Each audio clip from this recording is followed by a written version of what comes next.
Είμαστε στις πρώτες μέρες του Απριλίου του 1826. Το Μεσολόγγι έχει αντέξει ηρωικά ένα χρόνο πολιορκία, τρίτη πολιορκία των Τούρκων, οι οποίοι έχουν ζητήσει την ενίσχυση και των Αιγυπτίων. Αρχηγός των Τούρκων και των Αιγυπτίων είναι ο Κιουταχής Πασάς και ο Ιμπραήμ Πασάς. Αιμοβόρα τέρατα που θέλουν να εξοντώσουν κάθε τι ελληνικό. Το Μεσολόγγι αντιστέκεται και όλη η Ευρώπη κρατάει την ανάστα της για να αντέξει αυτή η ηρωική μαρτυρική πόλη. Τα τρόφιμα έχουν σωθεί και οι άνθρωποι μέσα υποφέρουν τρομερά. Οι Τούρκοι απ' έξω έχουν ζώσει με πολύ στράτευμα το Μεσολόγγι και βοήθεια δεν περιμένει ο πληθυσμός του από πουθενά, καθώς οι ελληνικές δυνάμεις έχουν αποκρουστεί γύρω-γύρω στα βουνά και στη θάλασσα. Από παντού είναι αποκλεισμένο το Μεσολόγγι, καθώς και τα μικρά νησάκια του γύρω-γύρω στη Λιμνοθάλασσα. Οι Τούρκοι ετοιμάζονται για την τελευταία έφοδο και οι Μεσολογγίτες αποφασίζουν να κάνουν έξοδο στη νύχτα της 10ης Απριλίου του 1826. Το συνθηματικό θα είναι μια μπαταριά και τότε μέρος των στρατιωτών και του άμαχου πληθυσμού, γυναικών, παιδιών, αρρώστων και γέρων, θα βγουν από την πόλη πολεμώντας και θα προσπαθήσουν να σπάσουν τον αποκλεισμό των Τούρκων.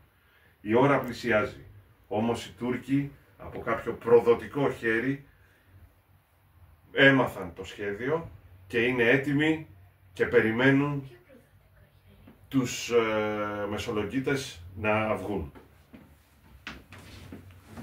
Αδέρφια μου, ήρθε η ώρα να νικήσουμε την Τουρκία και να φύγουμε, να δώσουμε το παράδειγμα και η Ελλάδα να ελευθερωθεί.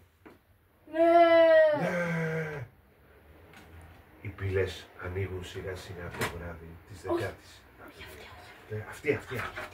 Αυτή ανοίγει. Και αρχίζει να βγαίνει ο στρατός. Τότε η Τουρκιά επιτίθεται. Επιτεθείτε!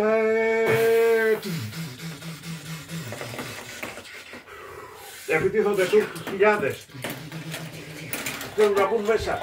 Μπαίνουν κάποιοι, σφάζονται. Κάποιοι άλλοι οπισθοχωρούν. Οι ενισχύσεις των Τούρκων σκοτώνουν τους αγωνιστές, γκρεμίζονται τα τείχια του βομβαρδισμού.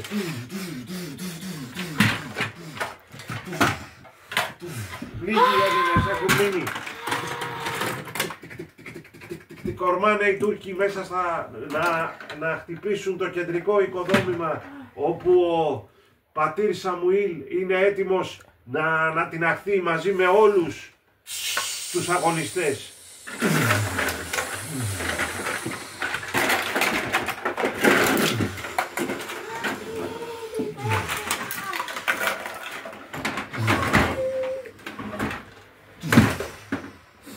Το Μεσολόγγι πέφτει. Οι περισσότεροι αγωνιστές, οι περισσότερες γυναίκες και άντρες έχουν σκοτωθεί. Χιλιάδες Τούρκοι μαρτύρησαν και σκοτώθηκαν κι αυτοί σε αυτή την έφοδο που έκαναν, αλλά η πόλη πέφτει στα χέρια τους.